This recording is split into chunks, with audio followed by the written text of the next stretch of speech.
अस्सलामुअलैकुम, welcome to tease your brain with Shamsa. उम्मीद है आप सब खैरियत से होंगे। अच्छा, हमने पिछली 2 वीडियोस में प्री असेसमेंट और फॉर्मेटिव असेसमेंट की बात की। आज हम समेटिव असेसमेंट की बात करेंगे।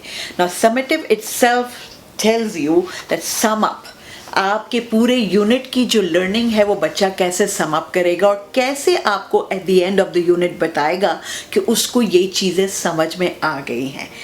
और मज़े की बात कि जब मैं समेटिव असेसमेंट बनाती हूँ and all IB schools do the same thing and all international schools do the same thing, हम जब यूनिट के प्लानिंग करते हैं ना, उसी वक्त समेटिव असेसमेंट सबसे पहले बनाते हैं। क्यों? हम बैकवर्ड बाय डिज़ाइन जाते हैं। समेटिव असेसमेंट मुझे ये इन्फॉर्म करेगा कि being a teacher, as a teacher, what is your ultimate goal to take from them. What is your goal कि बच्चे को at the end of the unit ये समझ आ जाना चाहिए। तो this is actually going to direct and guide my teaching and learning during the whole unit। और वो मुझे step by step गाइड करेगा कि कैसे मैं बच्चे को A से लेके Z तक लेकर जाऊंगी। So Z मेरे सामने है कि this is what I want to see at the end of the unit, कि ये achievement बच्चे की होनी चाहिए। तो फिर मैं A उसी हिसाब से अकॉर्डिंगली बनाऊंगी। ठीक है।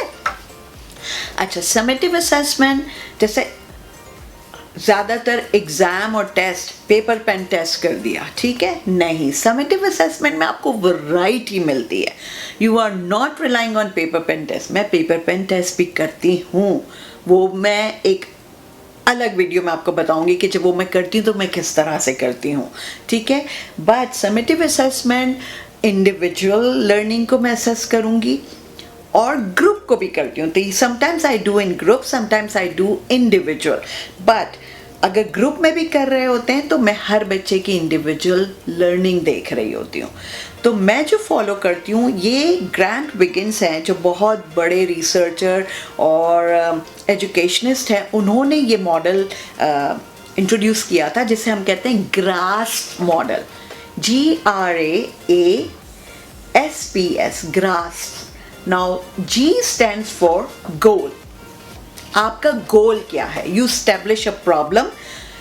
इस जो मैंने चैलेंज क्या देना है बच्चे को असेसमेंट में, क्या चैलेंज है, क्या प्रॉब्लम है जिसका सोल्यूशन बच्चे उस असेसमेंट के दौरान निकालेंगे। सो गोल मेरा क्या है। दूसरा हो गया role, R stands for role. तो ये परफॉर्मेंस बेस्ड असेसमेंट है।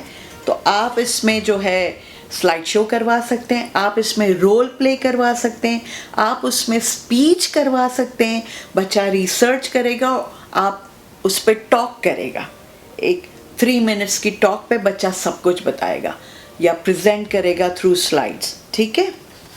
ये रोल हो गया। ऑडियंस, वो किस को टारगेट कर रहा है। तो सपोज मैं आपको एक एग्जांपल दूं कि एनर्जी का यूनिट है, तो मैंने एक गोल ये बनाया कि बच्चे जो है कंजर्वेशन ऑफ एनर्जी इसके ज़रिए मालूम करेंगे what are the ways to conserve energy, ठीक है। अब इस पे रोल मैंने क्या किया, मैंने कहा you are a researcher and you have been invited by the government to work in one of the rural areas of Alberta, ठीक है। आप कर सकते हैं रूरल एरियाज ऑफ पाकिस्तान, ठीक है। उसमें आपको जाकर उस जगह के रिसोर्सेज को देखकर, लिमिटेड रिसोर्सेज को देखकर आपको मालूम करना है कि इस एरिया में हम एनर्जी को कैसे बचा सकते हैं, ठीक है। तो ये आपका रोल हो गया। एज अ रिसर्चर आप गवर्नमेंट की तरफ से असाइन हुए हैं, ये आपका रोल हो गया। आपकी ऑडियंस क्या है? वो विलेजर्स, जिनको ये तरीका आप बताएंगे कि आप बिजली को ऐसे बचा सकते हैं, वेरियस फॉर्म्स ऑफ एनर्जी को आप ऐसे बचा सकते हैं, ठीक है। तो वो आपकी टारगेट ऑडियंस होगी। तो जब क्लास में बच्चा प्रेजेंट कर रहा है तो ही और शी हैज़ टू अस्यूम कि वहाँ सारे विलेजर्स बैठे हुए हैं and he is going to talk accordingly to them, according to their circumstances, according to their knowledge, ठीक है। फिर आ गया आपका प्रोडक्ट। तो उसमें व्हाट्स एंड वाइज आ जाएंगे कि मैंने क्या मालूम किया और क्यों मालूम किया, और आखिर में आ जाता है S, standards of success.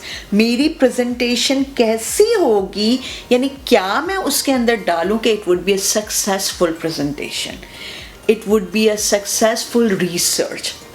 So this is what I call GRASS model.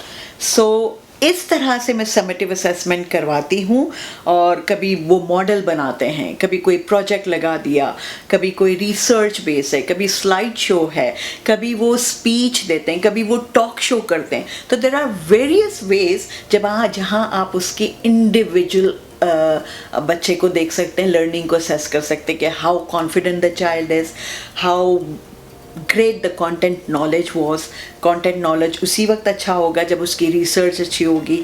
How did, what are the ways through which he found out, so उसकी सारी उसने लाइब्रेरी गया, वो उसने एडल्ट से पूछा, आइडियाज़ कहाँ से लाया, फिर बच्चे सोर्स भी डालते हैं कि these are the links I visited, ठीक है।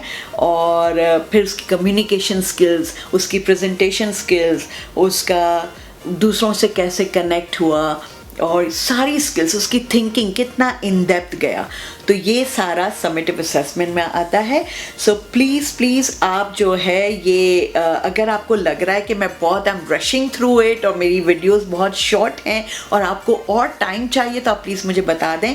मैं शॉर्ट वीडियोस इसलिए बना रही हूँ क्योंकि आपका भी बिजी स्केड्यूल है, आपके पास इतना टाइम नहीं होगा जैसे कि मेरे पास नहीं है। लेकिन अगर आप चाहते हैं कि मैं और डिटेल में और थोड़ी सी लेंदी वीडियोज़ बनाऊँ, तो प्लीज़ आप मुझे ज़रूर बताइए और अपने क्वेश्चंस बिल्कुल कमेंट बॉक्स में डालिए और मैं उसको एड्रेस करूंगी। And keep sharing with others and see you next week with another good topic. So until then, Allah Hafiz.